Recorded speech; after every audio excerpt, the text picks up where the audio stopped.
If you're an online fitness coach, chances are most of your headspace comes from what the hell do I need to post and why are people not buying from me? Luckily, we have this video today which is going to solve that problem for you. This is the exact method I teach my one-to-one coaching clients how to structure their content week on week, month on month, so they know exactly what they need to post to promote their business and actually get people closer to them and becoming a client. So let me welcome you to the 1-1 method for content. We have 3 steps. We're going to go through this and I'm going to show you how you can plan this on a week-on-week basis or even a month-on-month basis if you like to do that. So first and foremost, step 1 for the 1-1 method. We have to pick an offer. So in terms of an offer, what is an offer? Essentially, you're asking people for money and in exchange of that, you need to offer them something else, something of value. That is your offer. Chances are you're going to have one offer at least, which is your core offer. It's just your one-to-one online coaching package. So if that's the case for you, that's what you're going to promote for this month or this week, depending on which way you want to do it. If not, there's going to be more things that you can have to offer. So this could be lead magnets you want to be promoting. This could be a group program. This could be a challenge. Whatever it is you are trying to get people to buy from you is the offer you're going to pick. So that is where we're going through first and foremost. The reason we're doing this is because that is what your, again, month or week is going to be centered around. This is the thing that I'm going to be talking about this month in my content so we can now push people towards that.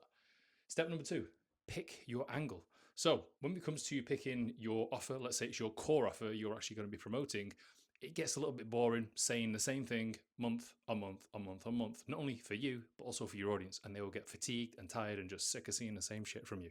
So with this here, we need to pick a new angle every time because it keeps it fresh for you and fresh for your audience. So for example, if it's your core offer and that's all you've got, you could be talking about nutrition for 1 month and specifically how your program solves a problem that they have with nutrition.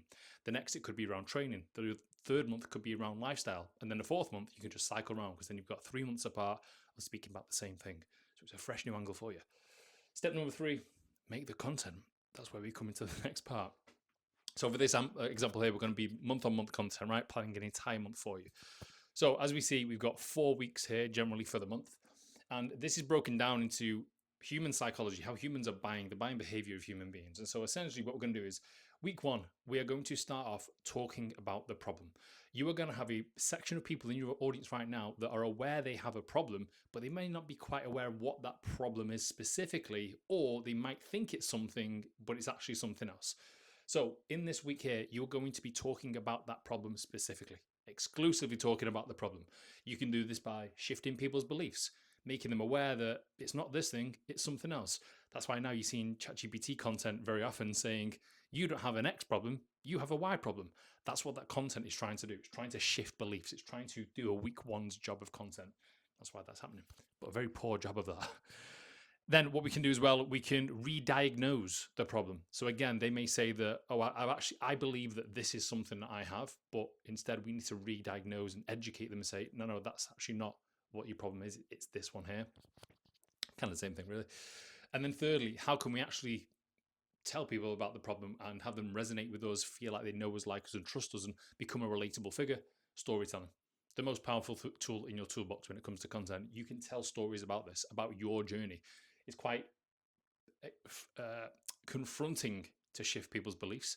But one tactical way of doing that is telling stories. You tell your story about, oh, I thought I had this problem and then this thing happened and then I realized I had this epiphany. And they'll see themselves in that story and go, oh, right, that person's been through this. And then it paints you as an authority figure, it helps shift belief, it does many things storytelling. So that's week 1, explicitly about the problem that they're actually facing. Week 2, this is where we provide value. Keep it in mind, right? Every one of these weeks are all connected to the angle you are picking. So if it's a nutrition angle that you've picked for your core offer, all of this here is centered around the nutrition. So what problems do they have with nutrition? What stories can you tell about your journey of nutrition? What beliefs do you need to shift around nutrition? So then week 2, provide value to solve the problems you were talking about in this first week. So this week is connected to that week. So it's feeding into each other. So again, it's the same theme. It's all running through in the same avenue for itself. So again, how we can do this here is POV, your point of view, not just value as in here's 5 tips to eat healthier, whatever it is, right? Your value. That is the difference between value that you can Google and your value, your knowledge, your expertise, your experiences. You're the expert for these people. You need to do that. Here's how I'm seeing this thing. Here's how I do this thing. So your point of view. And again, many ways you can do that. Then week 3, we need to show them your solution. So we give them value there, which is great, but now we're giving them your solution. This is where how your business works. How are you specifically helping clients? Very much like I'm doing in this video, right? This is how I help clients make content. So I'm now in a week 3, I'm showing you my solution, okay? And so these are for people that are ready to buy, essentially. They just need to know more about you. So if you're watching this, chances are, some people watching this at least, will be ready to buy from me. They just need to know how specifically I'm helping people, or how specifically it works if you were to work with me. Here's a little peep into how that works right now. And so week 3 is showing your solution. So here is social proof to actually show that what you're doing works.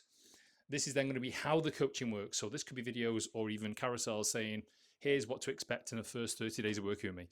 Here's what happens when you get onboarded. Here's what happens as an end result, and so on and so forth. Frameworks, unique selling points. Like what is it in your business that makes what you do with clients different? Imagine that you're lined up against 10 other coaches and they all help busy mums or busy professionals. Why would someone pick you as opposed to the 9 other coaches that you stood next to? What makes you different? How are you doing things differently? What makes you different from there? And so again, all these are tied in. So the social proof that you would show in this one here is connected to the nutrition. It's connected to the problem. So it'd be like, right, my client here, Sophie, was struggling with this problem. We had then actually implemented this with our specific way of doing it, and here's the evidence of it working. So again, all tied in. And then week 4, these are for the people in your audience that are bought into you. They just need a nudge over the line, okay? So this is where we're inviting people. This is where, again, we're going to be doing social proof again. Last 2 weeks, probably a really good idea to really bump that in. Objection handling. Why would someone not buy from you right now? Maybe time of year, whatever it is, right? How can you handle an objection in your content there so that if they have a call to action at the end, they want to jump on a sales call, the objection is already handled. The conversation doesn't need to be about that. So handling objections. Frequent asked questions. This is going to be for the people in this here that are ready to buy from you. They're going to have some hesitations. They need some reassurance. So frequent asked questions is great. What frequent asked questions do you get on sales calls that could be turned into a piece of content? And then finally, making sure we have direct call to actions. Direct call to actions, stories, end of post, so on and so forth. This is a month's worth of content, hitting all psychological points of different pockets of people in your audience. This is for the people that are having problems but not quite sure where they are. When you target these people, it moves them into this one here. But when you have people in this part of the audience, they want value. They know what the problem is. They need to know how to solve it. And then the people in this one here, they have solved the problem. They now want to know more about your solution. And then you've got people in a pocket here which are knowing of your solution. They know your business exists. They know how it works. They're just ready to invite them. That's it. People don't move linearly across this. This is over a space of like weeks and months of posting content will you move these people across. It's not like a one post will just move this person in and then the next week they will move across. It's continuously seeing all these things. And so this is literally everything that you need to make content. Not only is it for you to have a linear structure with it, but it also targets all of the people in your audience from a psychological perspective to actually move forward and move closer to working with you here. And so this is how you probably thinking, oh, how do I get stories in there? How do I get objection handling? How do I do social proof? How often do I do it? Like, this is it. Like, this is it. So this is the 1-1 method. And this is how I'm helping clients currently in the coaching business, in a coaching business through my mentorship. If you are interested in working with me, I have either the 7 days of how to fix your coaching business below, or you can message me Growth on Instagram and we can have a call and see if it's the right fit for you. But I hope this has been beneficial.